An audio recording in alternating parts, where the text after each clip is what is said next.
ગુજરાતમાં શિક્ષકોની 3966 જગ્યાઓ માટે ભરતી જાહેરાત થઈ। આજથી 10 જૂન સુધી ઉમેદવારો ઓનલાઈન ફોર્મ ભરી શકશે।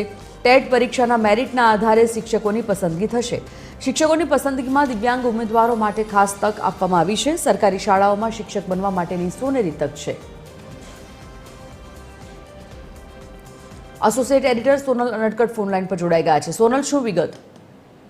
जी, ગુજરાતમાં શિક્ષકોની 3966 જેટલી જગ્યાઓ માટે ભરતી જાહેર કરવામાં આવી છે, જેના સંદર્ભમાં આજથી એટલે કે 1 જૂનથી 10 જૂન સુધી જે ઓનલાઈન અરજી છે તે કરી શકાશે, જે અંતર્ગત ઉમેદવારો ઓનલાઈન ફોર્મ ભરી શકશે। મહત્વનું છે કે ટેટ પરીક્ષામાં પાસ થયેલા જે ઉમેદવારો છે તેમના મેરિટના આધારે આ જે પરીક્ષા છે તેમાં શિક્ષકોની પસંદગી થશે।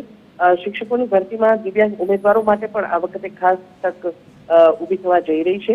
સરકારી શાળાઓમાં શિક્ષક બનવા માટેની આ સોનેરી તક જે છે તે ઉમેદવારોને સાંપડી રહી છે। મહત્વનું છે કે બહુ લાંબા અરસા બાદ આટલી મોટી જગ્યાઓ પર આટલા મોટા પ્રમાણમાં 3966 જેટલી જગ્યાઓ પર શિક્ષણ વિભાગ તરફથી જે ભરતી છે જાહેર કરવામાં આવી છે। ધન્યવાદ જાણકારી માટે।